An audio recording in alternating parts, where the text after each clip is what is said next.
इस व्लॉग में आप लोग लास्ट तक बने रहिएगा। मैं यूके से जा रही हूँ उम्रा करने के लिए, तो पूरी जर्नी में आप लोग बने रहिएगा इस व्लॉग में। अस्सलाम वालेकुम friends, welcome back to my channel. I hope आप सब ठीक ठाक होंगे। अल्हम्दुलिल्लाह मैं भी ठीक हूँ। तो सफ़र में इंजेक्शन कैसे ले जाएं वो यहाँ पे मैं दिखा रही हूँ।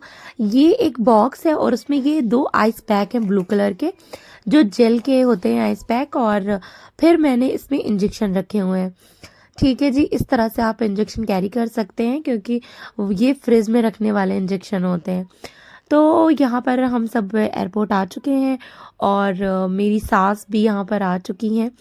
तो सास को हम लोगों ने किया है बिजनेस क्लास में।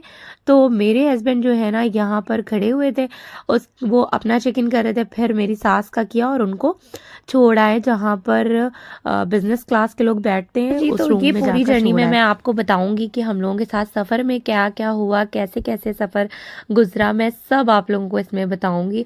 और आप लोगों को इससे शायद एक्सपीरियंस भी हो कि आपके लिए उम्रा पे कहाँ से जाना सही होगा और कहाँ अच्छा, से तो नहीं। मैं वॉइस ओवर कर रही हूँ, आप लोगों को पूरी जर्नी में इसमें दिखा रही हूँ, लेकिन मैं बता जो रही हूँ वो ज़्यादा आप लोग ध्यान से सुनिएगा। तो जी हुआ ये कि पहले हम लोग यूके से निकले, टर्किश एयरलाइंस था। तो हम लोग उतरे इस्तांबुल पर। इस्तांबुल पर उतरने के बाद ना वहाँ पे मेरे हस्बैंड को एहराम चेंज करना था, मतलब एहराम पहनना था, और मुझे अबाया चेंज करना था। मैंने सोचा मैं बच्चों को भी चेंज करा लूँगी, लेकिन वहाँ पर जो हुआ ना उसके बाद मैं क्या हुआ ही कुछ बोलूँ। ऐसा था कि हम लोगों की फ़्लाइट जो थी ना, मैं ये कहूँ कि एक साइड जिधर उतरी और मुझे ना पूरे एयरपोर्ट से घूमकर एक अलग अपोजिट साइड जाना था। ठीक है, वहाँ से दूसरी फ़्लाइट थी। तो इतना 3 घंटे का हम लोगों के पास टाइम था। उस 3 घंटे में सिर्फ हम लोगों ने वॉक ही वॉक किया। जब आप जहाँ से चलते हैं ना, जैसे मैं यहाँ यूके से चली, तो जहाँ पे फ्लाइट का गेट होता है वहाँ पे आपसे प्रैम ले लेते हैं बच्चों की। तो यहाँ पर मेरी सास बैठी हुई है, बच्चे प्रैम में हैं, प्रैम में टैग लगा हुआ है, और बस फ्लाइट के अंदर आने से पहले आपसे गेट पर ही ले लेते हैं प्रैम। तो फिर ये जब बीच में आपकी वाया होकर फ्लाइट जाती है, तो ज़्यादातर एयरलाइंस में आपको जब वाया होकर जाते हैं तो बीच में जो भी एयरपोर्ट पे आप उतरते वहाँ आपको नहीं देते ये लोग प्रैम। ठीक है जी, तो मुझे प्रैम बीच में नहीं मिली। इस्तांबुल में प्रैम भी नहीं थी, और अमायरा को वॉक करके चलना था और अनाबिया को गोद लेना था। तो हम सब के लिए वो इतना मुश्किल हो रहा था। और जी सबसे बड़ी बात, मेरी सास को ना व्हील चेयर नहीं आई उन्हें लेने के लिए। तो वो भी एक प्रॉब्लम कि व्हीलचेयर ने सिर्फ फ्लाइट से उतारा और लाकर ना मेन हॉल में बिठाल दिया। उनका लाउंज बुक था जहाँ पर वो आराम से खाना पीना खाएं, लेटें, आराम करें। 3-4 घंटे का टाइम था, तो उनकी भी व्हीलचेयर नहीं आई, ना वो लाउंज में गई। उनका 1-2 घंटा तो ऐसे बर्बाद हो गया वेट करते करते। अच्छा जी, यहाँ पे मैंने मंगाया था बच्चों के लिए ईयरबड्स वगैरह, लेकिन फिर भी बच्चों को दर्द हुआ था कान में। अच्छा जी, तो फिर ना उसके बाद ये हुआ कि मेरी सास 1-2 घंटे वो वेट करती रही, हम लोग उनके साथ बैठे रहे। फिर उसके बाद ना ये हुआ कि हम लोगों को इहराम चेंज करना था, और भी चीज़ें थी, वज़ू करना था सब क्योंकि ना मुश्किल हो जाता है फ़्लाइट पे। जो बाथरूम होते हैं ना, वॉशरूम बहुत छोटे से होते हैं फ़्लाइट के। तो बड़ी दिक्कत होती है जब मीकात आता है ना, तो वहाँ पर आपको अनाउंसमेंट होता है फ़्लाइट में कि मीकात आने वाला है, आपने नियत करनी है।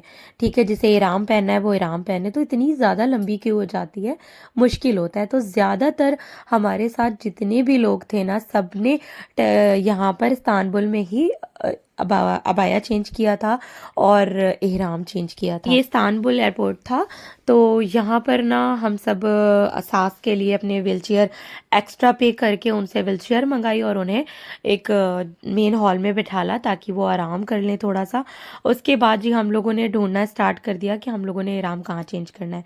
वो जी ढूंढते ढूंढते ना इतना ज़्यादा टाइम हो गया कि मैं घड़ी देख रही हूँ कि यार बोर्डिंग का टाइम स्टार्ट होने वाला है, बोर्डिंग स्टार्ट होने वाली। चलते चलते चलते चलते इतने घंटे बीत गए चलते चलते।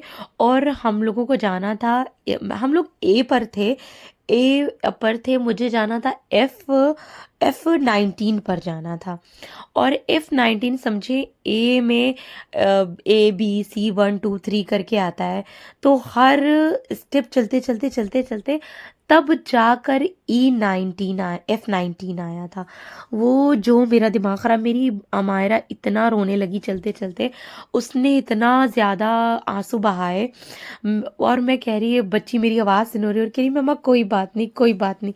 लेकिन आखिरकार वो लास्ट में इतना ज़्यादा थक गई कि वो बिल्कुल भी नहीं चल पाई। और ये अनाबिया को गोदी ले रहे, कभी मैं अनाबिया को गोदी ले रही। फिर ना हम लोगों ने क्या किया, फिर अमायरा को ना मैंने गुड़ैया पीछे बैक में ले लिया और करके ना फिर तेज़ी से दौड़ लगाई, ताकि फ़्लाइट की बोर्डिंग स्टार्ट हो चुकी, मैं पहुंच जाऊं वहाँ तक। एहराम यहाँ पे हम लोगों ने चेंज कर लिया था एयरपोर्ट पर ही, और मैंने भी अबाया चेंज कर लिया था, इन्होंने एहराम। और जी फिर यहाँ पर हम लोग बैठ गए थे। अच्छा, एक बात और बतानी थी आप लोगों को कि जो मैकडॉनल्ड्स था ना यहाँ का, टर्की का, मैंने बताया था यहाँ पे लीरा चलता है, तो उसकी वैल्यू बताई थी 50 पाउंड की वैल्यू कितनी थी। तो आप यकीन करें 50 पाउंड में ना हम लोगों का सिर्फ बर्गर आया था, बर्गर और ये चिप्स वगैरह जो आपने देखी थी अभी, सिर्फ उतना ही आया था 50 पाउंड में। तो कहने का मतलब ये है कि टर्किश जो पैसे होते हैं उसकी वैल्यू बहुत ज़्यादा कम है। जैसे पाकिस्तान के पैसों की वैल्यू कम है, उसी तरह से लीरा की भी वैल्यू कम है। तो वो मुझे ऐसा लगा था कि 2,500 मिले, लेकिन वो बहुत कम थे। अच्छा जी, यहाँ पर ना अच्छा जी, तो जद्दा एयरपोर्ट पे उतरी, वहाँ पे सिम वगैरह लिया, और उसके बाद जब हम लोग आ गए, गाड़ी हमारी आ चुकी थी। फिर वहाँ से जब यहाँ पर आए तो ये होटल का रूम था, और जैसे ही मैंने बस बैग रखा है, बंदे आ गए जिन्होंने कहा कि आपने उम्रा अभी इसी वक्त करना है। सोचे रात हम लोग सुबह रात भर सोए नहीं, सुबह 5 बजे घर से निकले और यहाँ पर पहुँचे हैं और रात 2:30 बजे उतरे हैं। 2:30 बजे उन्होंने कहा कि आपने अभी रात में ही उम्रा कर लेना है, क्योंकि बच्ची जो है वो बाद में प्रैम आप नहीं ले जा पाएंगी, भीड़ बहुत ज़्यादा है। तो जी यहाँ पर ना जो मैंने इतना सा शूट किया, ये मेरा उम्रा मुकम्मल हो चुका था। उसके बाद का ये मैंने शूट किया था, क्योंकि मेरे अंदर हिम्मत बिल्कुल भी नहीं थी कि मैं शूट करती। मैं काबा को देखने के बाद ना कुछ भी मेरे पास अल्फाज नहीं थे कि मैं आप लोगों को बयां कर सकूं। तो मैंने 2 दिन तक बिल्कुल भी शूट नहीं किया था। पहले मैंने अपना वक्त दुआओं में और रोने में बिता, मैं रोने के आगे ना कुछ कर ही नहीं पा रही थी। उम्रे के बाद सिर्फ एक फ़ोटो ली थी जो अपनी अम्मी लोगों को भेजना था। उसके बाद ना मेरा कुछ मन नहीं किया कि मैं फ़ोन से लगूं। बस मेरी दुआएं ना, मेरा सफ़र कम पड़ रहा था, मेरी दुआएं इतनी ज़्यादा थी। तो बाकी सब ने आपको कहा होता है ना कि मेरे लिए दुआ करें, मेरे लिए दुआ करें। तो मैंने स्पेशली हर एक बंदे, जिसने जिसने मुझसे कहा था, मैंने हर एक के लिए दुआ की। तो मेरा ना टाइम कम लग रहा था और दुआएं ज़्यादा थी। तो जी यहाँ पर ना मेरा ये मैंने पूरी जर्नी आप लोगों को बताई है। लेकिन जी फिर भी मैं कहूँगी अल्लाह ने जो किया था वो बेहतर किया था। हम लोगों ने 12 घंटे का सफ़र करने के बाद बिल्कुल भी 1 सेकंड का रेस्ट नहीं लिया और उम्रा करने के लिए निकल गए। अल्हम्दुलिल्लाह सब कुछ बहुत अच्छे से हो गया था। थकान हुई, लेकिन ये थकान बहुत ही प्यारी थकान थी। तो जी आप लोगों को व्लॉग अच्छा लगा हो, कुछ समझ आया हो ना समझ आया, कमेंट्स करें। फिर मिलते हैं नेक्स्ट व्लॉग में।